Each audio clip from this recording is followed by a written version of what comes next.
우리에게 주신 하나님 말씀 같이 보겠습니다.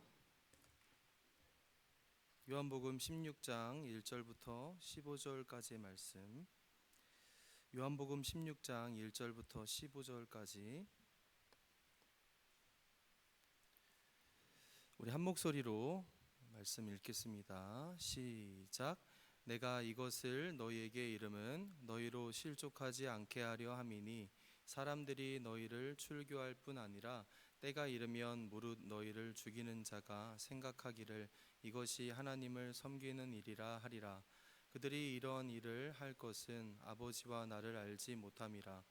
오직 너희에게 이 말을 한 것은 너희로 그때를 당하면 내가 너희에게 말한 이것을 기억나게 하려 함이요 처음부터 이 말을 하지 아니한 것은 내가 너희와 함께 있었음이라. 나를 보내신 이에게로 가는데 너희 중에서 나더러 어디로 가는지 묻는 자가 없고 도리어 내가 이 말을 함으로 너희 마음에 근심이 가득하였도다. 그러나 내가 너희에게 실상을 말하노니 내가 떠나가는 것이 너희에게 유익이라. 떠나가지 아니면 보혜사가 너희에게로 오시지 아니할 것이요 가면 내가 너희에게로 보내리니 그가 와서 죄에 대하여 의에 대하여 심판에 대하여 책망을 심리라.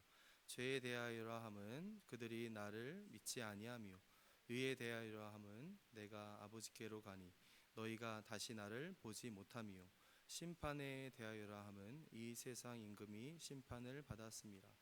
내가 아직도 너희에게 이를 것이 많으나 지금은 너희가 감당하지 못하리라. 그러나 진리의 성령이 오시면 그가 너희를 모든 진리 가운데로 인도하시리니 그가 스스로 말하지 않고 오직 들은 것을 말하며 장래 일을 너희에게 알리시리라. 그가 내 영광을 나타내니 내 것을 가지고 너희에게 알리시겠습니다. 무릇 아버지께 있는 것은 다 내 것이라. 그러므로 내가 말하기를 내가 내 것을 가지고 너희에게 알리시리라 하였노라. 아멘.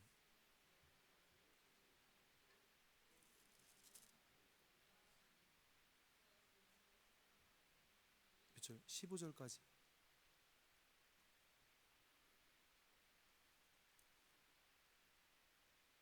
15절까지요? 네, 아멘.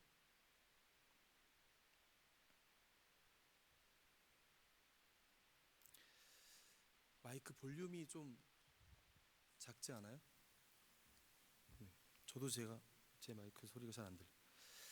자, 오늘 요한복음 메시지는 예수는 하나님의 아들이시며 그를 믿는 자마다 생명을 얻는다라는 핵심 메시지가 있습니다.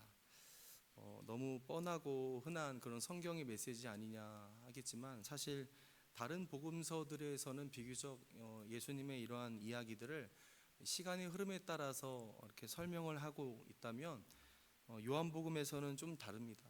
표적과 또 비유를 통해서 예수님의 정체성과 또 예수님의 그러한 행적에 대한 의미를 보다 깊이 있게 해석하고 특별히 무엇보다도 이 제자들의 그죠? 예수님의 제자가 된 자들의 믿음을 촉구하고 있는 그 부분에 초점을 좀 맞추고 있습니다.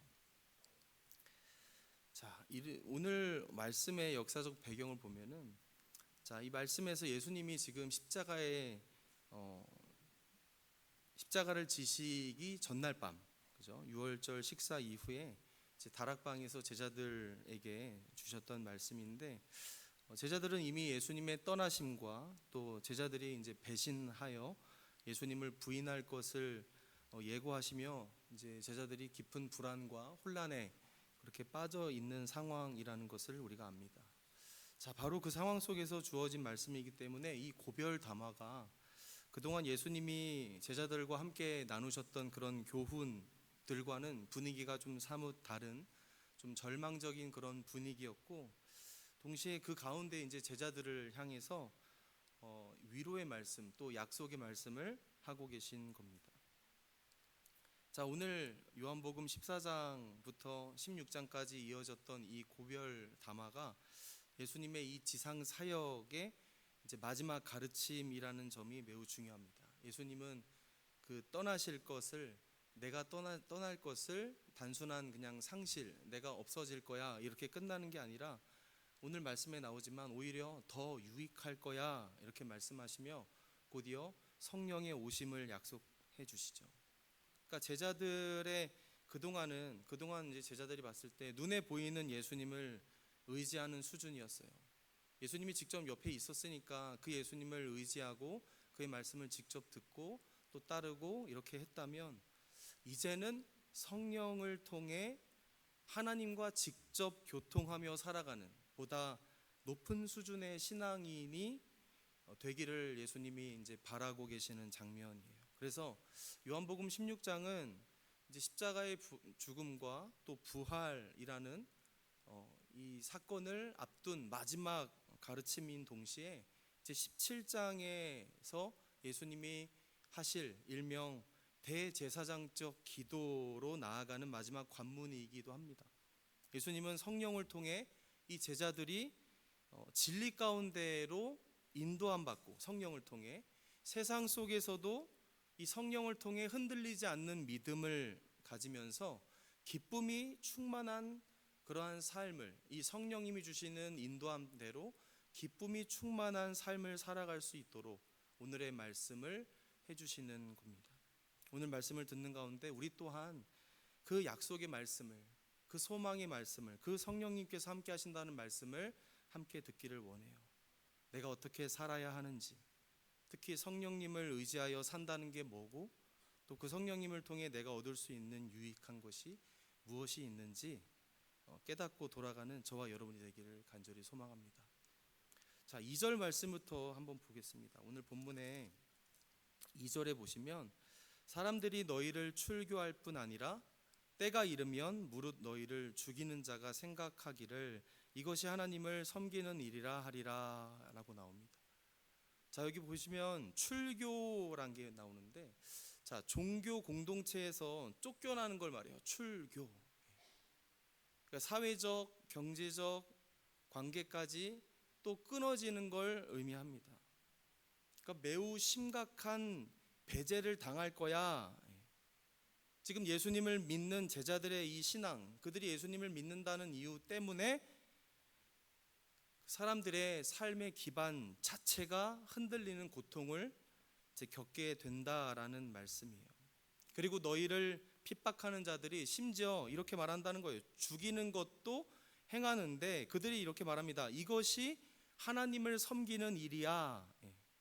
이것이 하나님을 섬기는 일이라 이렇게 핍박하는 자들이 말을 한다는 거예요. 이게 뭘 말하냐면 그들은 그들 나름대로의 종교의 이 확신 속에서 그런 행동을 한다라는 거예요. 자신들의 신념에 따라 그 신념에 충실하여 이제 새롭게 시작된 이 기독교라는 종교를 하나님의 이름으로 박해했던 이 종교 지도자들. 하지만 어떻습니까? 하나님을 위한다고, 하나님을 대신하여 나아간다고 하지만 실제로 하나님을 대적하는 아이러니한 상태가 벌어지는 거예요. 뭘 말해줍니까? 그러니까 하나님에 대한 지식이 있었어요. 자신들은 그렇게 우월감에 있었을 것이고, 저기는 저 예수 이단은 우리가 소탕해야 되는 그런 무리들로 생각했기 때문에 하나님에 대한 지식으로 나아갔겠죠. 그런데 참된 계시이신 그리스도 예수를 밝히 알지 못한 모습을 보여주는 거예요. 그래서 사도 바울도 회심 이전에 어땠나요? 초대교회 그리스도인들을 박해했던 것을 오히려 하나님의 열심이라고 여기면서 그것을 자랑했었던 사람이었으니까요. 그 밖에 종교 지도자들이 얼마나 그러했는지 우리가 쉽게 짐작할 수 있습니다. 예수를 믿으니까 박해를 받게 되는 그런 상황들. 3절에서 예수님은 제자들이 이렇게 핍박받는 이유를 핍박하는 사람들의 악함으로 설명하고 있지 않으세요. 핍박받는 이유, 그 뿌리를 이제 드러내시는 건데, 그들이 이런 일을 할 것은 아버지와 나를 알지 못함이라. 알지 못함이라. 그러니까 그들의 무지는 성부와 성자가 어떤 사이인지, 그들의 관계를 믿음으로 바라보지 못한 그런 무지였다라는 거예요. 알지 못한다. 여러분, 성경에서 안다라는 뜻의 이 야다는 신학적으로 매우 중요합니다. 우리는 알아야 합니다. 뭘 알아야 될까요? 하나님과 예수님이 어떤 관계인지를 알아야 됩니다. 또한 우리는 알아야 됩니다. 뭘 알아야 될까요? 예수 안에서 내가 하나님과 어떠한 관계로 연결되어 있는지, 그 인격적이고 관계적인 알미 중요해요. 그러니까 하나님에 대한 정보를 아는 게 아니라 하나님과 바른 관계 안으로 들어가서 그분을 참되게 인식하는 게 중요하다. 그런데 예수님 당시의 유대 종교 지도자들은 이 율법과 전통에 대한 지식이 풍부했죠.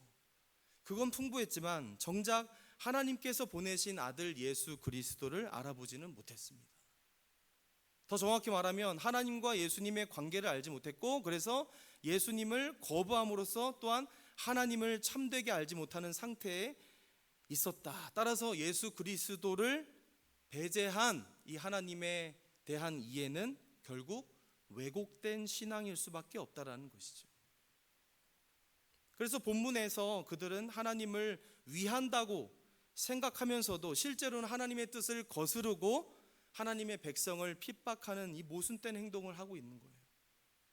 이어서 4절에 보면 예수님이 두 가지를 말씀하고 계시는데 중간쯤에 이렇게 나오죠. 이것을 기억하게 하려 함이요. 여기서 이것은 앞서 말했던 1절부터 4절까지의 말씀 내용 전체를 말하는 거예요. 제자들이 장차 겪게 될 박해와 출교와 심지어 생명의 위협까지 당하게 될 것들, 그리고 그 핍박이 하나님을 모르는 데서 비롯된다는 사실들이에요. 그러니까 예수님이 이 고통스러운 현실을 미리 지금 말씀해 주심으로써 제자들이 실제로 그 상황을 맞이할 때 이 일이 도대체 왜 일어났는가 이렇게 혼란이 없이 이해할 수 있도록, 그러니까 믿음이 흔들리지 않도록 하려는 거였어요. 그러니까 우리가 실제로 이와 같은 고난을 당하게 될 때 한번 생각해 봐요, 여러분.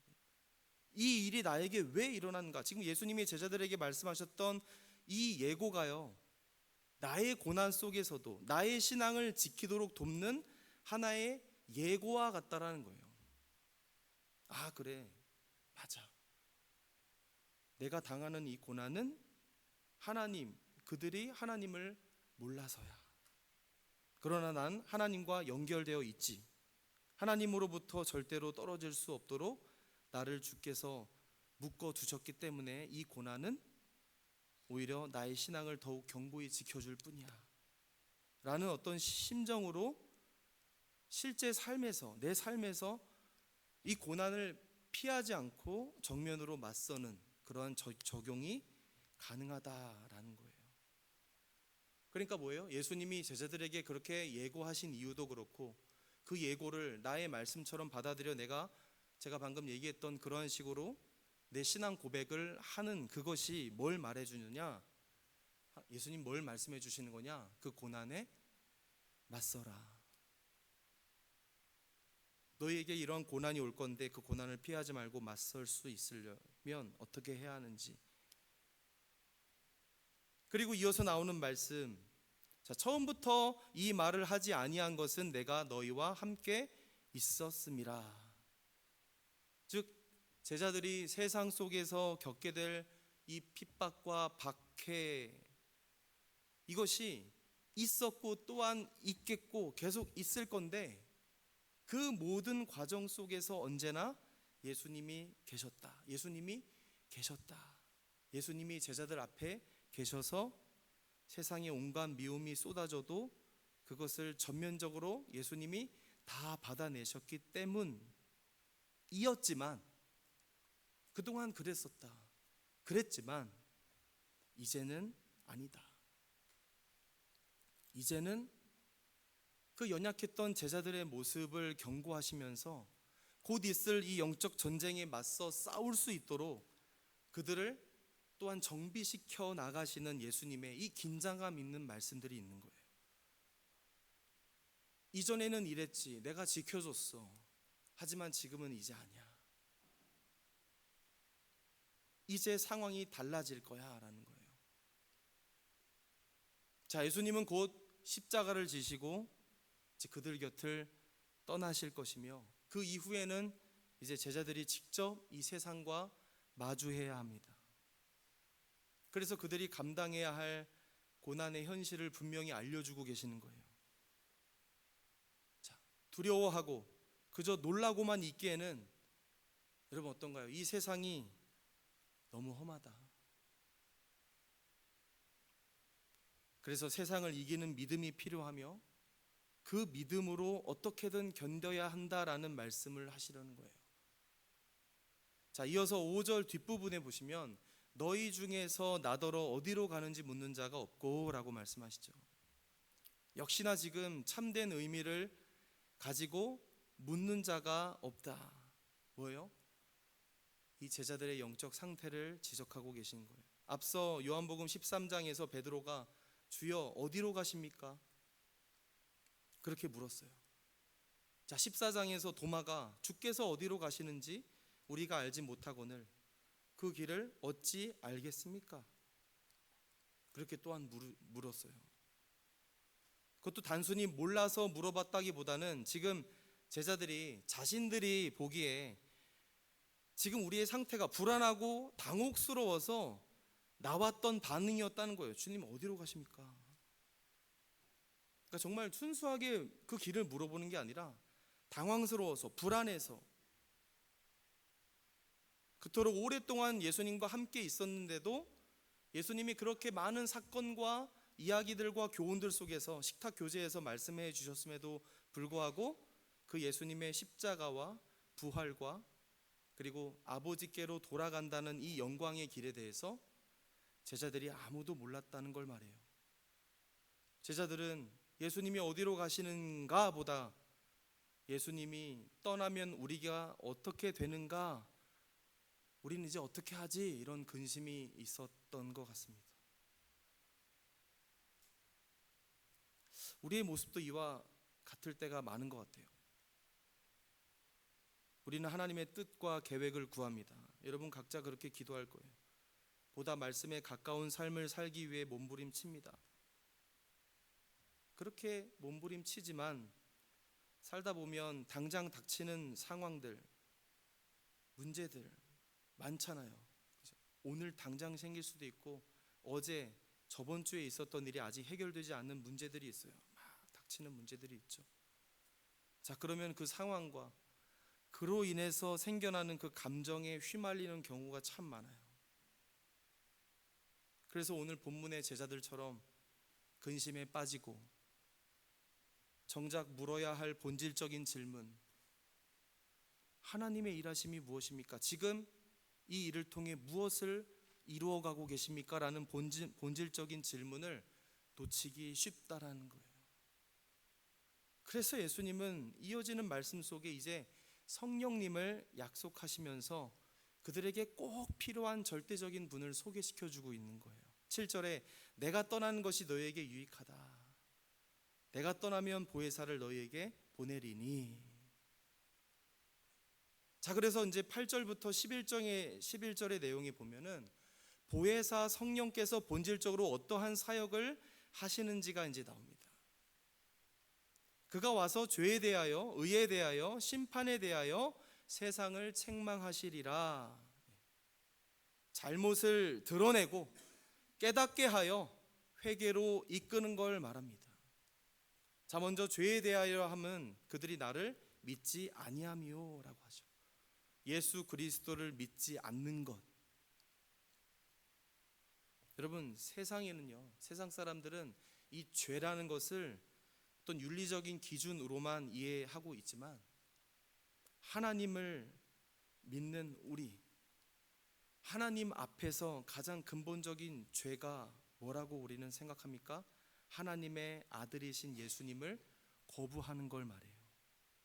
그러니까 성령께서는 이 하나님의 아들이신 예수 그리스도를 거부하는 것, 영접하지 않는 것을 깨닫게 하셔서 지금 야, 네가 하나님과 끊어져 있어, 이렇게 찌르신다는 거예요.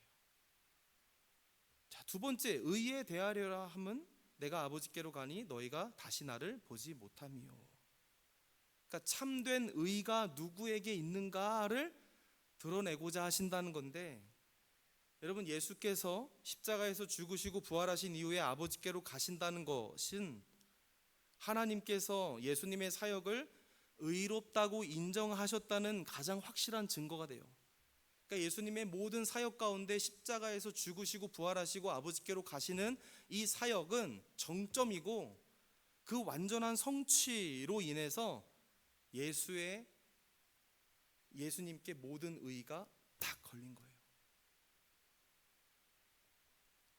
세상은 예수님을 죄인으로 정죄해서 십자가에 딱 못 박았지만, 하나님은 그렇게 십자가에 못 박혀 죽으시고 모든 죄를 다 감당하신 그 아들을 의롭다고 하시며 높이셨어요.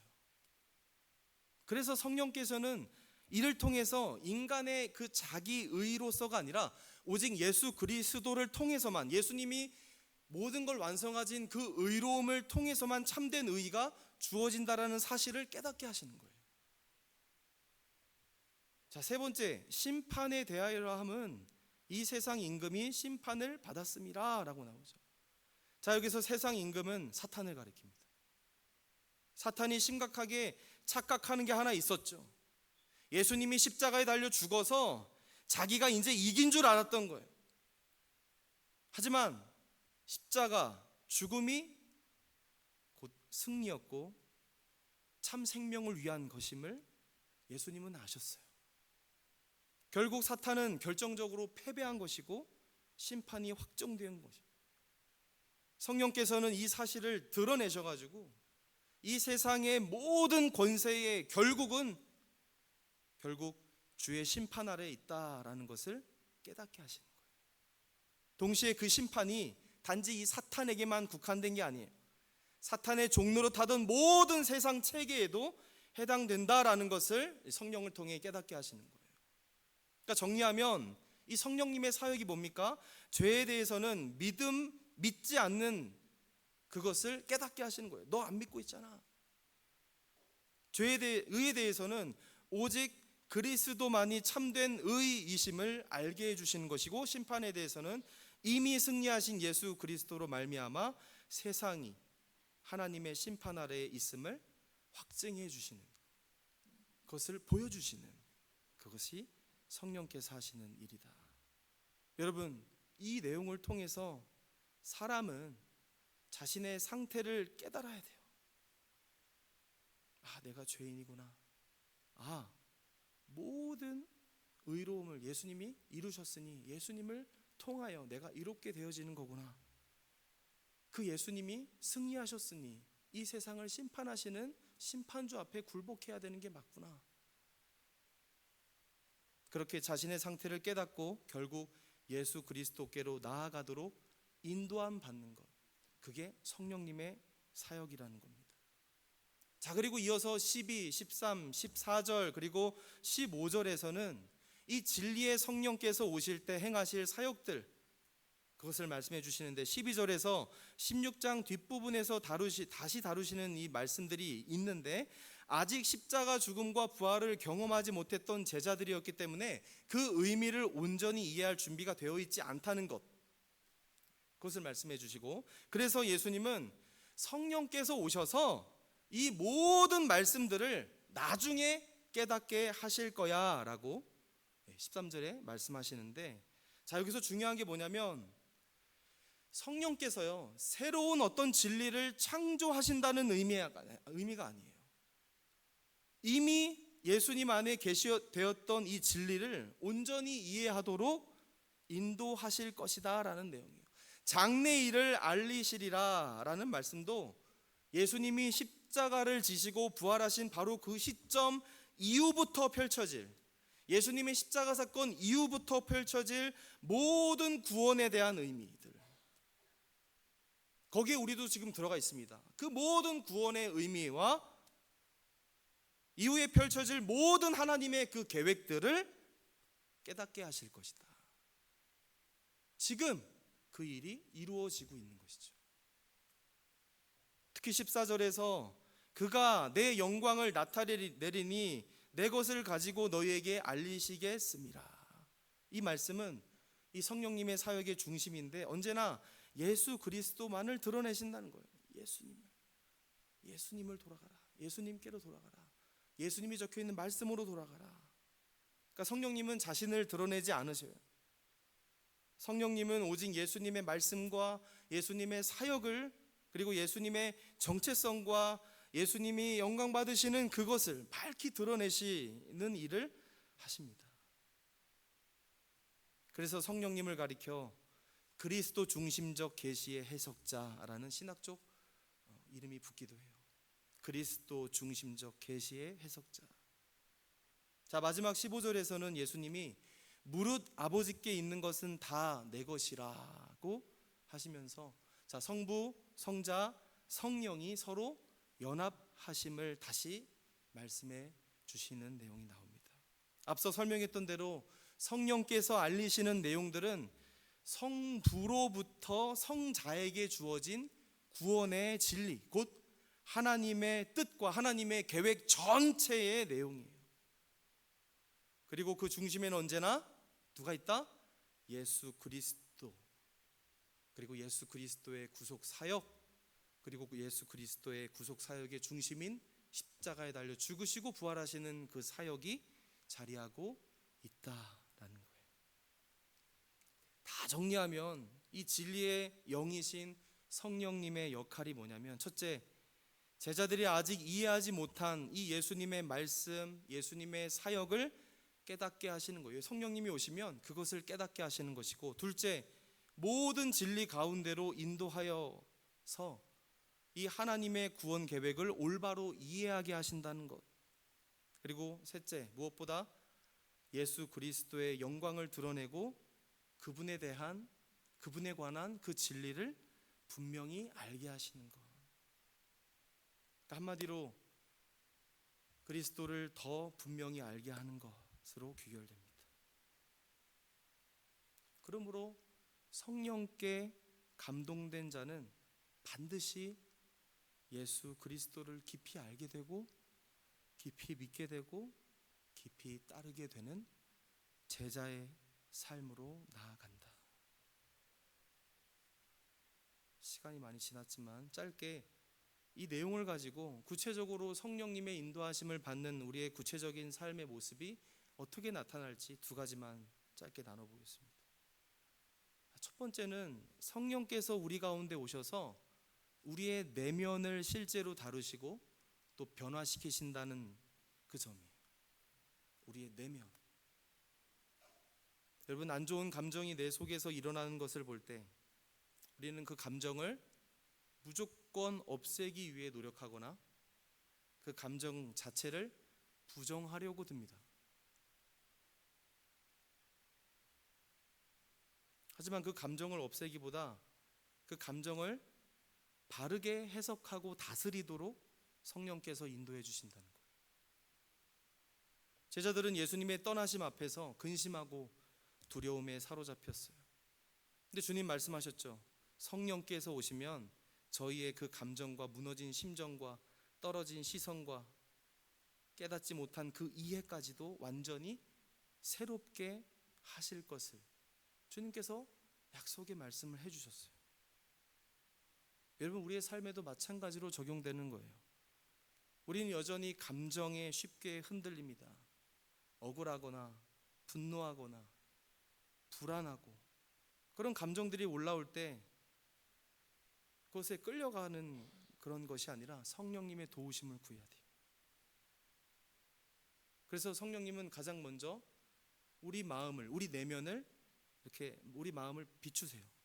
그리고 그 감정의 뿌리를 보게 하시고 내게 닥친 이 상황의 문제만 보게 하시는 게 아니라 하나님과의 관계 속에서 다시 그 감정을, 그 문제를 해석하도록 도와주시는 거예요. 그래서 우리는 왜 이런 일이 일어났는가 이렇게 끝나면 안 되는 거예요. 하나님은 이 일을 통해 무엇을 이루고 계신가? 나에게 무엇라 말씀하시는가? 그렇게 직면하고 해석하고 그 하나님의 말씀 앞에 다시 계속해서 질문하며 나아가는 거죠. 그때 우리의 감정은 점점점 더 평안하고 기뻐함으로 절제함으로 변화되어서 다시 하나님의 사람답게 나아갈 수 있다. 두 번째는 우리의 일상 속에서 작은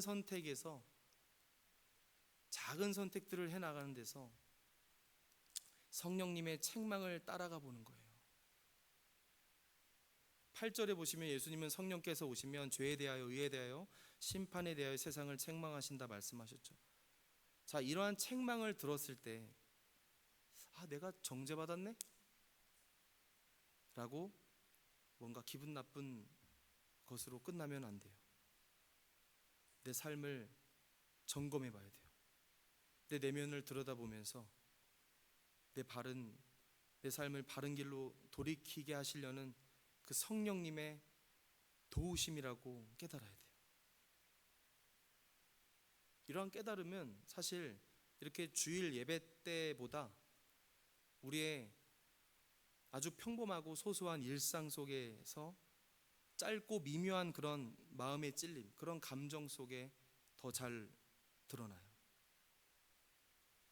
하루에도 여러 번 그러한 선택의 기로, 작은 선택의 기로 앞에 쓰죠. 어쩌면 사실이라는 것을 조금 과장하고 싶은 순간들, 내가 책임을 피하고 싶은 순간들, 혹은 누군가를 향해 불평하거나 험담하고 싶은 그런 순간들 등이 찾아와요. 바로 그때 내 마음 한켠에서 성령님이 도와주시는 그 도우심을 받아 이건 옳지 않지, 그런 어떤 작은 음성이 들려요. 그것이 바로 지금 제가 좋게 표현했지만 성령님의 책망이 시작되는 거예요. 옳지 않아. 죄의 모습이야. 너의 연약한 모습이야. 성령님은 강하게 밀어붙이시기보다 우리의 양심을 통해 조용히 그러나 아주 분명하게 방향을 제시해 주신다는 사실이에요. 중요한 건 그 순간에 나는 어떻게 반응하는가겠죠. 그 찔림을 내가 무시하면 점점 더 둔해지고, 내가 그것에 찔려서 순종하면 점점 더 나의 내면은 민감해지고 정결해질 수 있다. 그래서 여러분, 이번 한 주 사는 동안에 그 짧은 찔림으로, 그 짧은 순종의 순간들을 계속해서 연습해 보세요. 이러한 작은 선택들이 쌓일 때 우리는 점점 그리스도의 성품을 닮아가게 되는 거예요.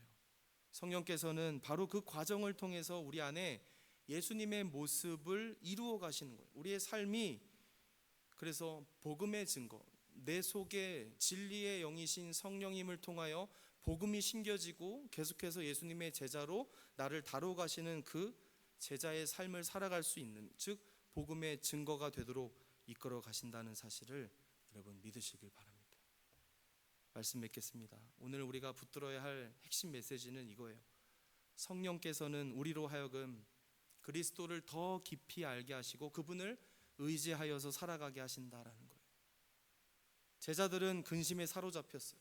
하지만 예수님은 그들에게 성령님을 약속해 주시면서 그 성령께서 죄를 깊이 깨닫게 하시고 참된 의가 누구인지 드러내 주시며, 무엇보다 예수 그리스도께서 승리하신 그것을 통한 그 심판을 밝히 드러낸다, 그렇게 가르쳐 주신다 말씀하셨어요. 그러니까 내 감정이나 내 환경 때문에 나와 그리고 내 모습이 결정되도록 그렇게 두지 않으신다라는 거예요. 누가? 성령께서. 그 성령님의 인도하심을 받는 그것을 여러분 사모하기를 간절히 소망합니다. 성령님이 깨닫게 하시는 예수 그리스도를 더 깊이 알아갈 때 예수님을 닮아가는 성화가 진행되고 있는 거예요.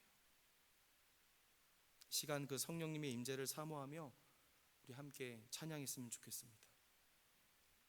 성령이 오셨네 찬양하며 우리 가운데 역사하시는 그 성령 하나님을 깊이 의지하는 그런 시간들, 그런 한 주가 되기를 소망하는 그런 마음으로 우리 같이 찬양하겠습니다.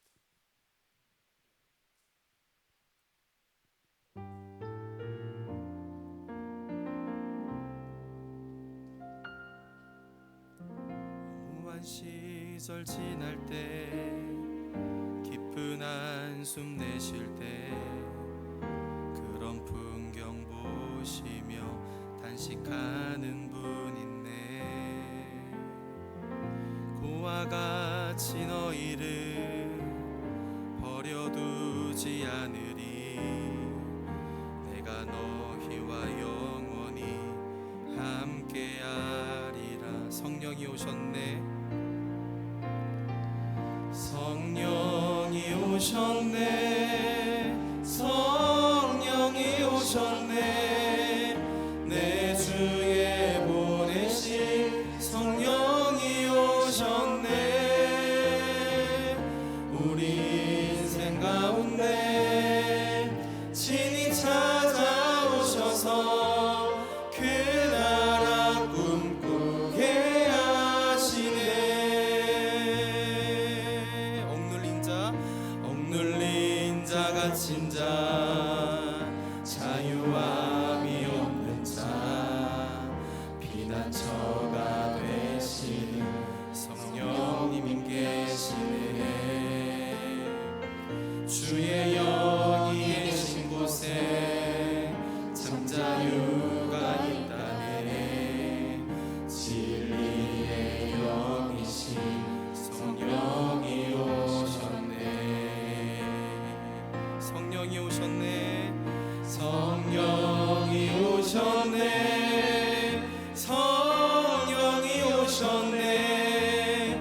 내 주에 보내신 성령이 오셨네. 우리 인생 가운데 친히 찾아오셔서 그 나라 꿈꾸게 하시네. 성령이 오셨네. 성령이 오셨네. 성령이 오셨네. 내 주에 보내신 성령이 오셨네. 우리 인생 가운데 친히 찾아오셔서 그 나라 꿈꾸게 하시네. 우리 마지막으로 한 번 더. 성령이 오셨네. 성령이 오셨네. 성령이 오셨네. 내 주에 보내신 성령이 오셨네. 우리 인생 가운데 친히 찾아오셔서 그 나라 꿈꾸게. 오늘 말씀을 기억하면서 우리 주여 한번 외치고 간절하게 기도하며 나아가겠습니다. 주여 하나님 바랍니다. 주님 간절히 부르시는 우리 모든 청년들의 음성을 들어주시고 하나님을 더욱더 밝게 할 수 있도록 주님 우리에게 성령님을 허락하여 주시는 그 은혜를 우리가 기억하게 하여 주시옵소서. 성령님 우리에게 찾아와 주셔서 나의 죄를 깨닫게 하시고 모든 것들 가운데 뛰어나신 하나님을 더욱더 밝게 하는 우리가 될 수 있도록 인도하여 주시옵소서. 뜻하신 하나님의 은혜가 있기를 소망합니다. 성령님 아버지 진리의 영이신 주님을 더욱더 바라보며 나아갈 수 있도록 인도하여 주시고 하나님을 더욱더 밝게 하는 그것이 하나님을 더욱더 우리가 귀하게 여기며 나아가는 이 신앙의 모습이 될 수 있게 도와주시고 오직 예수 그리스도의 십자가의 고난과 부활을 우리가 믿으며 나아가는 그 믿음으로 말미암아 우리가 얻는 그 구원 또한 우리 성령께서 우리와 늘 함께 하시며 매주 교통하시며 우리에게 가르쳐 주시는 그 하나님의 놀라운 섭리와 사랑과 간섭과 우리를 통하신 인도하심이라는 것을 우리가 믿고 나아갈 수 있도록 인도하여 주시옵소서. 주님 우리에게 성령을 허락하실 때 우리를 통하여 또한 이 세상에 복음이 흘러가며 이 세상에 흘러간 복음이 또 다른 누군가에게 아버지 그 복음의 힘으로 또 진리의 영이신 하나님을 더욱더 의지하는 믿음의 삶으로 나아갈 수 있도록 주님 우리를 붙잡으시는 것을 살아계신 하나님 아버지 오늘 말씀을 통하여 우리의 모습을 돌아보게 하시니 감사드립니다. 우리는 여전히 상황에 따라 흔들리고 우리의 감정에 사로잡혀 근심하는 연약한 존재임을 고백합니다. 하지만 그런 우리를 그냥 내버려 두지 않으시고 진리의 성령을 보내주셔서 우리에게 깨닫게 하시고 우리 인도해 주셔서 감사합니다. 성령 하나님, 우리의 마음을 밝히 비춰 주옵소서. 죄를 죄로 보게 하시고 우리의 의가 아닌 오직 그리스도의 의를 붙들게 하시며 이 세상의 끝을 바라보는 믿음의 눈을 열어 주시옵소서. 무엇보다 우리의 삶이 점점 더 예수 그리스도를 깊이 알아가는 삶이 되게 하시고 그분을 의지하며 살아가는 참된 제자의 길을 걸어가게 하여 주시옵소서.